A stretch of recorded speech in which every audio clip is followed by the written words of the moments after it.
सभी शिक्षक बंधुओं को मैं शांतनु गोयल अपने चैनल ई जीनियस एजुकेयर में हार्दिक स्वागत और अभिनंदन करता हूं। दोस्तों, इस समय पीएफएमएस पोर्टल के थ्रू विभिन्न मदों में वेंडरों को भुगतान किया जा रहा है। वेंडरों को चाहे तो आप सिंगल कंपोनेंट कोड के थ्रू भी भुगतान कर सकते हैं या फिर बल्क में भी एक साथ कई कंपोनेंट कोड या एक कंपोनेंट के थ्रू एक वेंडर या कई वेंडरों को एक साथ आप भुगतान कर सकते हैं। सबसे पहले दोस्तों हमें ये जानना है कि जिस जिस मद का हम भुगतान वेंडरों को कर रहे हैं उनका कंपोनेंट कोड क्या है। कंपोनेंट कोड को जानना बेहद ज़रूरी है, क्योंकि जिन भी मद का पैसा हमें हमारे एसएमसी खाते में या सैन्य अकाउंट में आए हुए हैं उसको उसी कंपोनेंट कोड के तहत हमें पेमेंट करना होता है। आइए जानते हैं कि कौन कौन से मदों के क्या क्या कंपोनेंट कोड हैं, उन्हें जानने का हम प्रयास करते हैं। दोस्तों, हमारे पास एक पीडीएफ फॉर्मेट है जिस पर हमने विभिन्न कंपोनेंट कोड के तहत जो भी राशि ग्रांट आई हुई है उसको हम यहाँ पे स्क्रीन पर देख सकते हैं। जैसे कि हम यहाँ पे देख रहे हैं, कंपोजिट स्कूल ग्रांट का कंपोनेंट कोड F.01.18 है। इसके अतिरिक्त यहाँ पर आप देख सकते हैं दूसरा यहाँ मद है हाउस होल्ड सर्वे का, जिसका कंपोनेंट कोड है F.01.08.01। इसके अतिरिक्त और भी अनेक कंपोनेंट कोड यहाँ पर दिए गए हैं जिसको हम अपनी स्क्रीन पर देख सकते हैं। शिक्षक बंधु चाहें तो इन सभी कंपोनेंट कोड को एक जगह अपने कॉपी में नोट डाउन कर लें, जो कि उन्हें पेमेंट करते समय कंपोनेंट कोड देते समय यहाँ पर इसकी मदद ले सकते हैं। दोस्तों, एक हमारे पास टीचर का पीएफएमएस जनरेट करने के लिए आया हुआ है और इन्हीं कंपोनेंट के माध्यम से हम किस प्रकार से वेंडरों को पेमेंट करेंगे, आइए जानते हैं। तो दोस्तों, सबसे पहले हम पीएफएमएस पोर्टल पे जाते हैं और वहाँ पर जाकर हम एसएमसी की डीए और डीओ दोनों आईडी का यूज करके पेमेंट करने की प्रक्रिया को जानते हैं। तो सबसे पहले दोस्तों हम किसी भी अकाउंट के डीए वाले अकाउंट आईडी और पासवर्ड को हम लॉगिन करेंगे पीएफएमएस पोर्टल पे।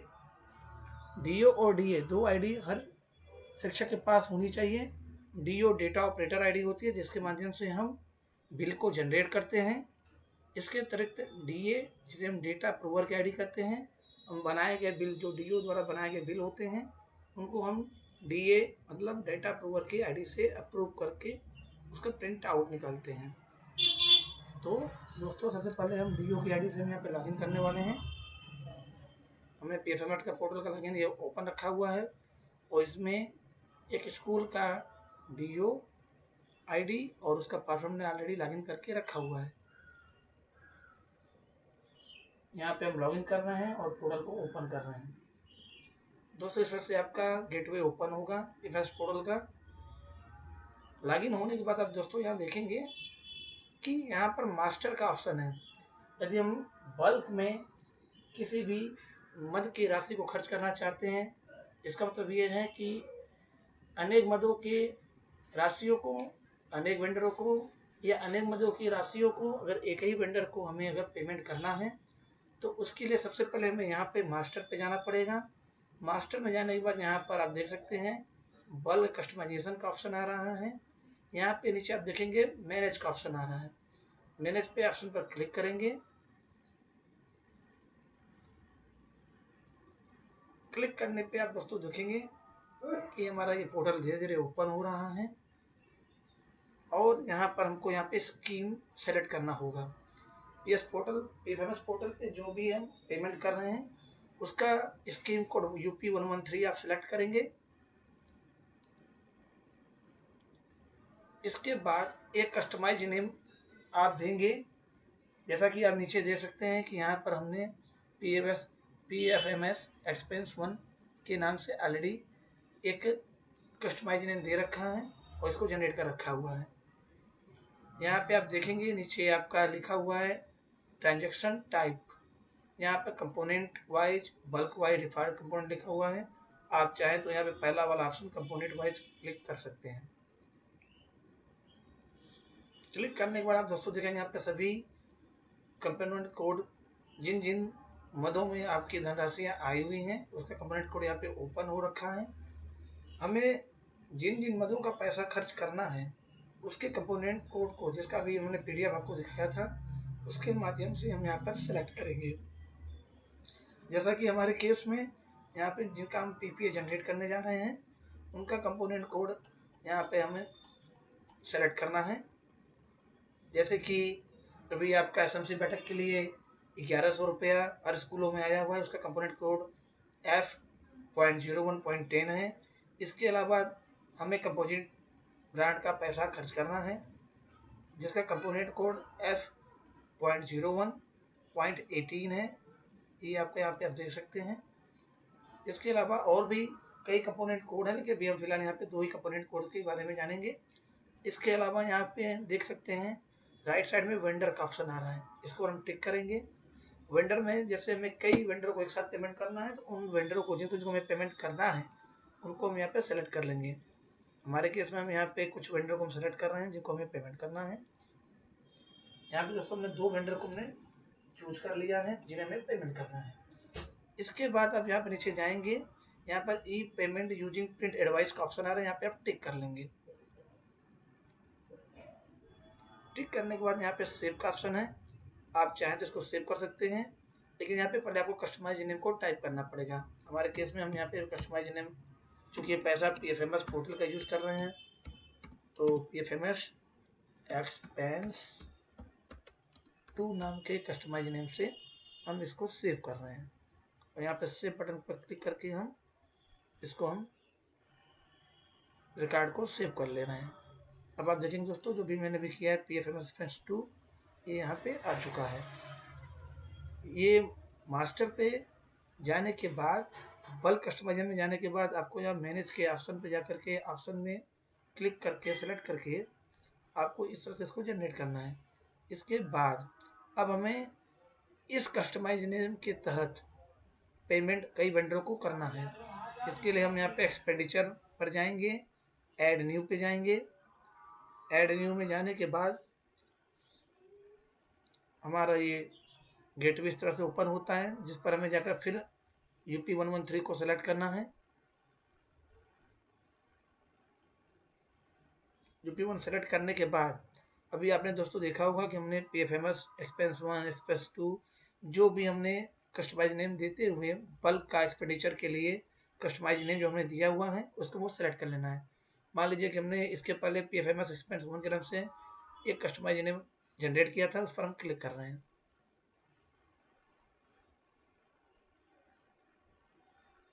क्लिक करने के बाद आप दोस्तों देखेंगे हमारा गेटवे यहाँ पे कुछ इस तरह से ओपन हो रहा है धीरे धीरे।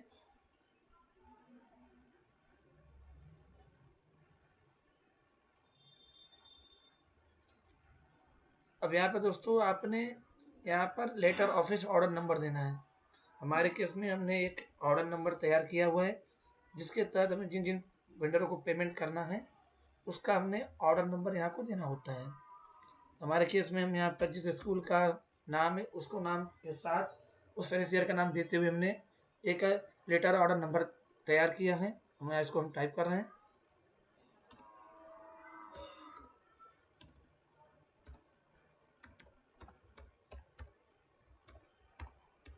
आप चाहें तो अपने तरीके से कुछ भी एक लेटर ऑर्डर नंबर बना करके यहाँ पर लिख सकते हैं। फिर हमें इसके बाद यहाँ पे एक्चुअल डेट ऑफ ट्रांजेक्शन को क्लिक करना होगा। हमने इसको सेलेक्ट कर लिया है। आज की डेट 23 तारीख मार्च चल रही है, इसमें सेलेक्ट कर लिया है। इसके बाद नरेशन में हमें किन किन मद में इसको पेमेंट करना है उसको भी हम यहाँ पे चाहें तो लिख सकते हैं। जैसे कि हमारे केस में नीचे आप देख सकते हैं सेट डिफ़ॉल्ट कंपोनेंट के नाम जो आ रहे हैं लिख करके, ये डिफरेंट कंपोनेंट कोड का जो नाम है हम चाहे तो इसको यहाँ पर भी टाइप कर सकते हैं। हम यहाँ पे इसको शॉर्ट फॉर्म में CG मतलब कंपोजिट ग्रांट। इसके अलावा आपका समेकित शिक्षा का यहाँ पर विकलांगों के लिए जो किट आई हुई है उसके ऊपर जो हम खर्च कर रहे हैं उसका यहाँ पर 60 डिवाइस लिखा हुआ जिसको हम यहाँ पे CWSN भी लिख सकते हैं, उसका एक नाम ये भी है। इसके अलावा यूडैश प्लस पर हम जो पेमेंट करने जा रहे हैं तो यूडैश यहाँ लिख दे रहे हैं। इसके अलावा हम वार्षिकोत्सव एवं शारदा संगोष्ठी पर 3000 रुपये खर्च करेंगे, जिस पर 2305 रुपये शारदा संगोष्ठी के लिए और 695 रुपये वार्षिकोत्सव के लिए आए हुए थे, जिसका नीचे कंपोनेंट कोड F.01.08 F.01.09.01 दिया हुआ है। इस पर हम पेमेंट करेंगे तो इसको हम एक प्रकार से अपनी मेमोरी के लिए कि हमने किस किस मद में पेमेंट किया था उसके एक रिलेशन यहाँ पर हम लिख देते हैं। तो यहाँ पे हम लिख दे रहे हैं शारदा संगोष्ठी एंड एनुअल फंक्शन। लिखने के बाद दोस्तों अब यहाँ पे देखिए, यहाँ पे एक साथ कई कंपोनेंट कोड जो हमने कस्टमाइज नेम जनरेट करते समय सेलेक्ट किया था वो यहाँ पे डिस्प्ले हो रहा है, और हमने जितने भी वेंडरों को उसमें सेलेक्ट किया था वो यहाँ पे शो कर रहे हैं। अब यहाँ पे हम वेंडरों का नाम सेलेक्ट कर रहे हैं जिनको हमें पेमेंट करना है। जैसे मान लीजिए हमारे केस में हम इन वेंडर को एक साथ कई मद में पेमेंट करेंगे, उसको हम सिलेक्ट करते जाएंगे। सबसे पहले यहाँ दोस्तों देखिएगा सेट एक्सपेंस टाइप लिखा हुआ है, यहाँ पे हमें रेवेन्यू को सिलेक्ट करना होता है। उसको सिलेक्ट करने के बाद फिर हम वेंडरों को सिलेक्ट करेंगे, और फिर वेंडर को सिलेक्ट करने के बाद जो डिफरेंट कंपोनेंट कोड यहाँ पे दिए हुए हैं, जैसे कंपोजिट ग्रांट का कंपोनेंट कोड F.01.018 लिखा हुआ है, हमने इसको सिलेक्ट कर लिया है। इस मत में हमको जो पेमेंट वेंडर को करना है हमने यहाँ पे एंट्री कर दी है। इसके बाद फिर यहाँ पे हमें इसी वेंडर को दूसरे कंपोनेंट कोड के तहत पेमेंट करना है, तो उसको भी हम यहाँ पे ऐड कर लेंगे। ऐड करने के बाद हमारा जो दूसरा कंपोनेंट कोड है उसको यहाँ पे हम सेलेक्ट कर लेते हैं। सेलेक्ट करने के बाद उस कंपोनेंट के कोड के तहत जो भी पेमेंट हमें इस वेंडर को करना है उसकी हम एंट्री कर लेंगे। एंट्री करने के बाद यहाँ पे रेवेन्यू पर हम क्लिक करेंगे। फिर यहाँ पे ऐड मोर कंपोनेंट, अगर मुझे एक और कंपोनेंट कोड पे इनको पेमेंट करना होगा तो यहाँ पर हम उसको सेलेक्ट करेंगे। यहाँ पे मान लीजिए हमने तीसरा कंपोनेंट कोड लिख दिया यूडैश प्लस का, जिसका पेमेंट को हमको करना होगा, और इस मद में विद्यालय को 695 रुपये की जो ग्रांट आई है यहाँ पे एंट्री करके रेवेन्यू पर अगेन टिक कर लेंगे। इनको भी एक और कंपोनेंट कोड पे हमें पेमेंट करना है, उसको भी यहाँ पे ऐड मोर कंपोनेंट पर क्लिक करके इसको हम सेलेक्ट कर लेंगे, जिसमें यहाँ पर पहला एक कंपोनेंट कोड जो F.01.08.01 अगेन लिखा हुआ है। इस पर हमें इनको जो पेमेंट करना है वो हम यहाँ पे एंट्री कर दे रहे हैं। फिर अगेन यहाँ पे रेवेन्यू पर हम यहाँ पे टिक करेंगे। फिर एक कंपोनेंट कोड और इनका है जिस पर हमें पेमेंट करना है, उसको भी हम यहाँ पे सेलेक्ट कर लेते हैं, और फिर उस मद में आएगा धनराशि को यहाँ पे एंट्री करने के बाद हम रेवेन्यू को सेलेक्ट कर लेते हैं। इसके बाद दोस्तों इस वेंडर के जिस कंपोनेंट कोड पर हमें पेमेंट करना था वो ऑलरेडी यहाँ पे पड़ चुका है। अब हम दूसरे वेंडर को यहाँ पे सेलेक्ट कर रहे हैं जिसको हमें यहाँ पे पेमेंट करना है। इन्हें हमें दोस्तों करना है कंपोजिट ग्रांट के तहत पेमेंट। तो यहाँ पे कंपोजिट ग्रांट का हम यहाँ पे कंपोनेंट कोड सेलेक्ट कर लेते हैं, जिस अमाउंट को इनको भेजना है उस अमाउंट को यहाँ पे एंट्री कर लेते हैं। फिर इसके बाद हमारे पास तीसरा जो वेंडर है उसको हम पेमेंट करेंगे, उसका भी जो कंपोनेंट कोड के तहत हमें पेमेंट करना है उसको हम सेलेक्ट करेंगे, और जितना अमाउंट हमें पेमेंट करना है उस अमाउंट को हम यहाँ पे एंटर कर देंगे।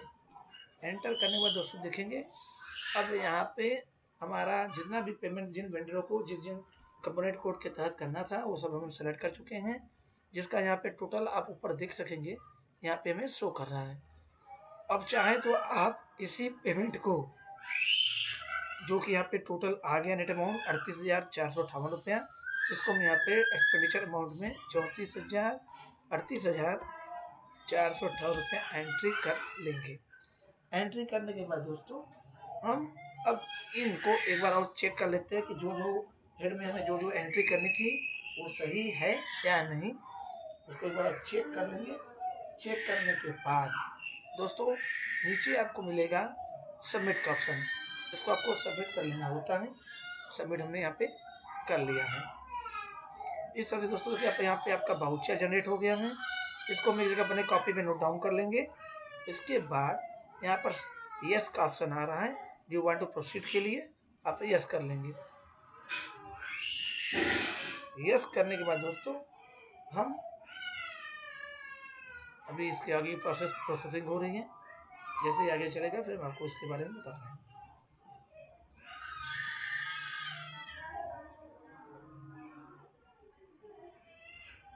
अब दोस्तों यहाँ देखिए आपका पेमेंट जो भी हमने एंट्री की हुई थी उसका टोटल एक वेंडर का यहाँ पे आ गया है, जिसका 35,658 था। दूसरे वेंडर के यहाँ पे 1000 में एंट्री की हुई थी, वो भी यहाँ पे आ चुके हैं। और यहाँ तीसरे वेंडर का जो 1800 जिसका मतलब ये पेमेंट हमें करना था, वहाँ पे हमने जो एंट्री की थी वो यहाँ पर हमें शो कर रहा है। अब आप इस पर नेक्स्ट का बटन फिर क्लिक करेंगे।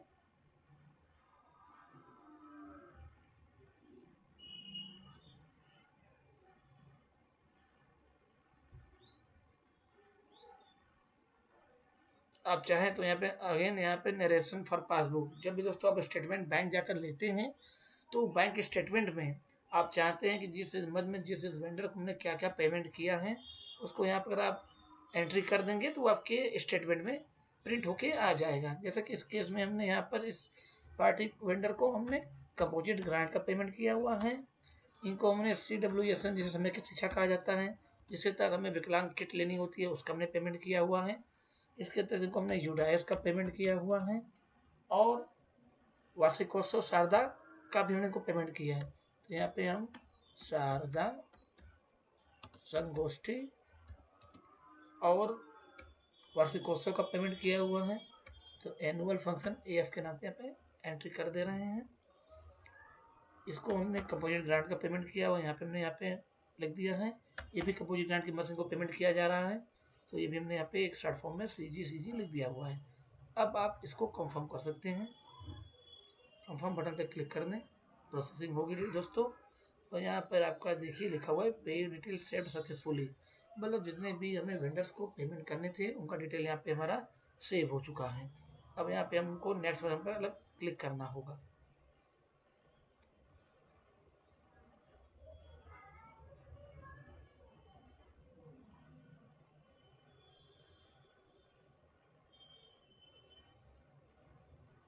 अब दोस्तों देखेंगे नेक्स्ट करने के साथ हमारा एक नया पॉपअप मेनू ओपन होता है यहाँ पे, जिस पर अब अगेन आप चाहें तो एक बार इसे फिर से रिव्यू कर सकते हैं। BS फायर जैसे यहाँ पे हमने जो इनको सेलेक्ट किया था वेंडर को, मुझे इनको 1800 का पेमेंट करना था कंपोजिट ग्रांट के तहत, ये आपको यहाँ पे दिखाई दे रहा है। कान्हा मेडिकल जो कि दूसरा बड़ा वेंडर था, यहाँ पर इनको हमको पेमेंट करना था 1000 का कंपोजिट ग्रांट से, वो भी यहाँ पे आप देख सकते हैं शो कर रहा है। इसके अलावा हमारे जो थर्ड वेंडर थे हमें इनको पेमेंट करना था, इनको एक साथ कई कंपोनेंट कोड के तहत पेमेंट करना था, वो सारे कंपोनेंट कोड यहाँ पे दिखाई दे रहे हैं। और जो उनको पेमेंट जितने अमाउंट करना था वो सारे पेमेंट के अमाउंट यहाँ पे दिखाई दे रहे हैं। एक बार इसको रिव्यू करने के बाद अगर आपको लगे कि आपके सारी एंट्रीज राइट है, सही है, तो आप इसको सबमिट फॉर अप्रूवल पर क्लिक कर देंगे। दोस्तों इसके साथ आपका ये DO की ID से बिल जनरेट हो चुका है। अब नेक्स्ट वीडियो में दोस्तों हम इसको जानेंगे कि DA ID से इस बिल जनरेशन के बाद पेमेंट को अप्रूव कैसे करते हैं। तो दोस्तों अगर हमारी वीडियो अच्छी लगी हो तो हमारे वीडियो को लाइक एंड सब्सक्राइब करें और बेल आइकन पर ज़रूर प्रेस करें ताकि हमारी नेक्स्ट वीडियो आपको मिलती रहें। और इस तरह से हम आपको कई प्रकार के वीडियो के माध्यम से अनेक महत्वपूर्ण जानकारियाँ प्रदान करते रहेंगे। दोस्तों नमस्कार।